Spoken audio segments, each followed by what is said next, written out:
Nobel explica.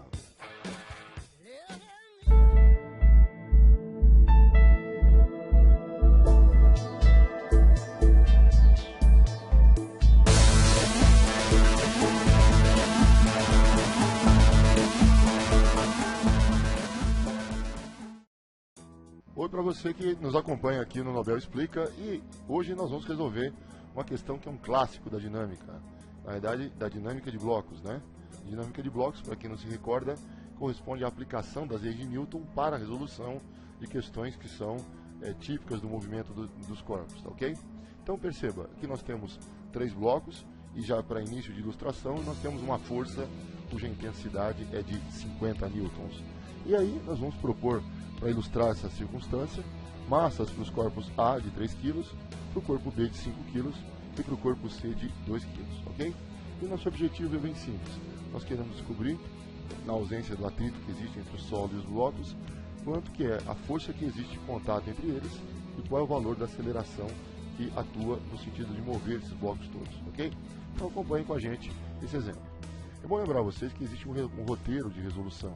Nós propomos para você que é um iniciante no estudo da dinâmica e ela leva você com passos muito seguros a uma resolução bem feita desse tipo de questão, ok? Então vamos seguir esses passos. Passo número 1, ele consiste então em você atribuir e identificar o sentido do movimento, atribuindo o sinal positivo a essa direção e sentido, ok? Vamos lá então? Acompanhe então aqui a disposição dos objetos.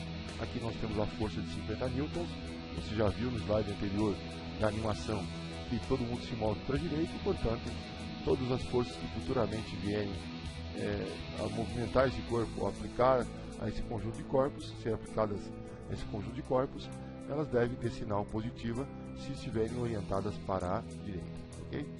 Etapa número 2, essa talvez seja a mais complicada de todas e é mais crucial, que se você deixar alguma força para trás, você não consegue uma resolução adequada para o exercício. Então vamos nessa.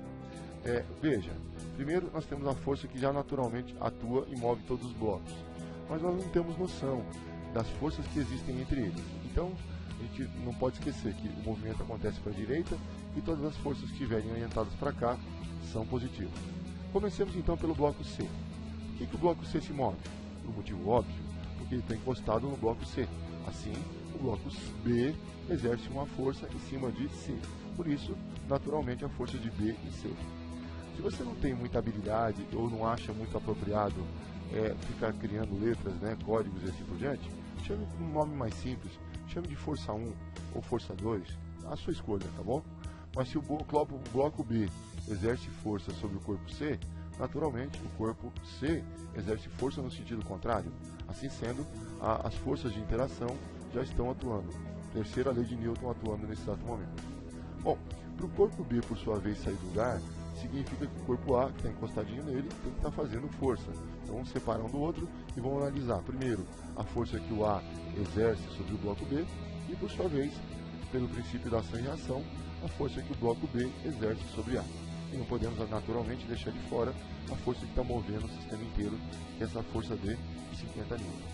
Veja, nós já nos antecipamos e colocamos que a força que aponta para a direita, no caso da força F, vale 50 newtons. Por essa lógica, todo mundo que estiver apontado para a direita vai ser positivo e todo mundo que estiver para a esquerda vai ter sinal negativo dentro do contexto da resolução do exercício, ok?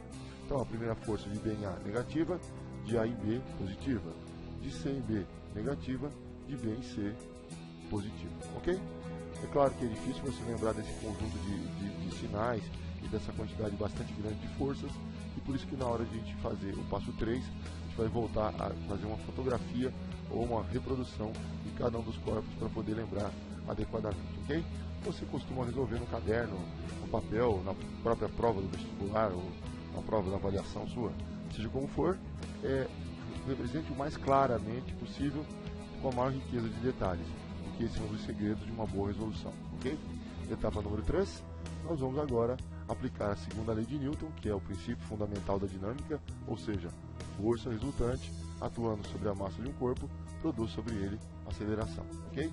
Assim sendo, então veja, nossa força resultante nesse caso depende do corpo A.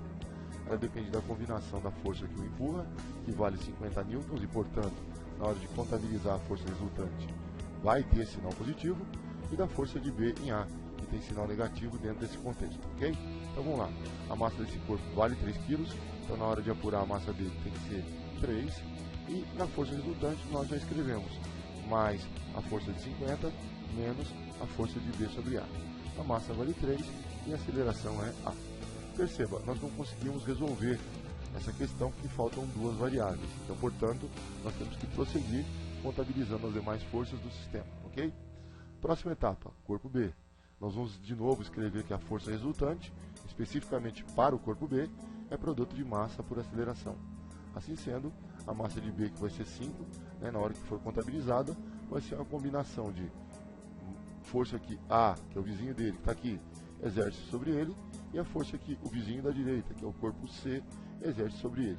Então, portanto, as forças já têm os sinais que acompanham a direção e sentido do movimento, e fica fácil de você contabilizar a força resultante como combinação da força que A exerce sobre B e, naturalmente, sobre a força que C exerce sobre B, respeitando os sinais.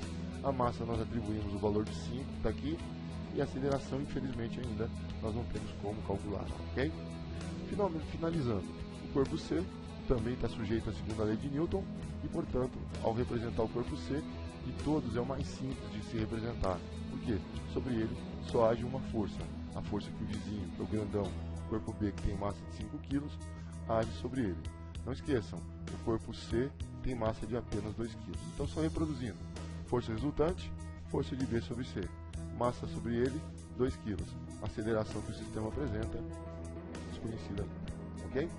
E agora vamos para a finalização desse exercício.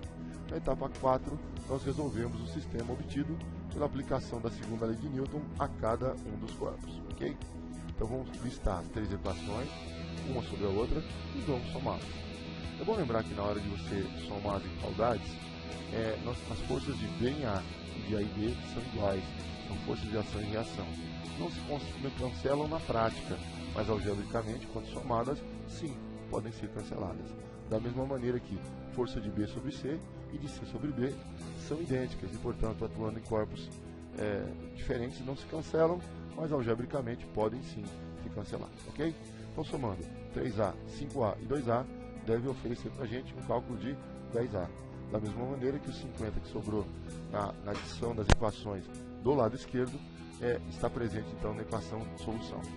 Para a gente poder isolar a aceleração, mandamos 10 para o outro lado da igualdade e obtemos a aceleração como a razão entre 50 e 10, o que nos leva à aceleração do sistema, que deve ser 5 metros por segundo ao quadrado. Bacana?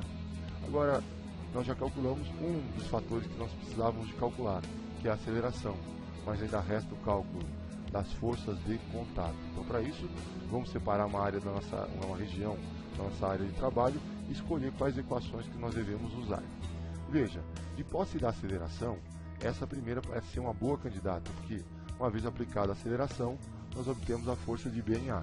E aqui embaixo, a força de B em C sai direto se nós aplicarmos já a equação, o valor da aceleração sobre essa equação, ok? Então, lá em cima, setinha azul, nos leva a calcular que mais 50 é igual a menos a força de B sobre A, igual ao produto de 3 vezes a aceleração.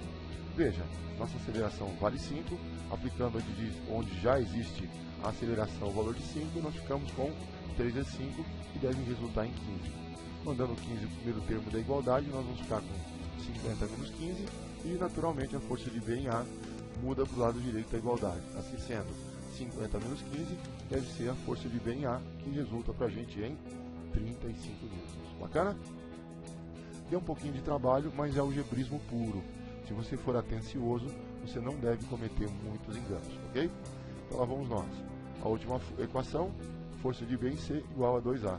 Então, se nós aplicarmos ao valor da aceleração 5, que é o valor previamente calculado, que você acompanha aqui do lado esquerdo da igualdade da nossa área de trabalho, você vai ver que a força entre B e C é igual a 10 newtons, ok? Então, estão calculadas as forças de contato. Mas você me pergunta, e a força de B em C é igual a de C em B? Sim, são forças de ação e reação, portanto, devem valer 10. da mesma maneira que a força de A sobre B tem de ser igual à força que B exerce sobre A. Assim sendo, nós temos a atuação da terceira lei de Newton atuando sobre esses dois corpos, ok?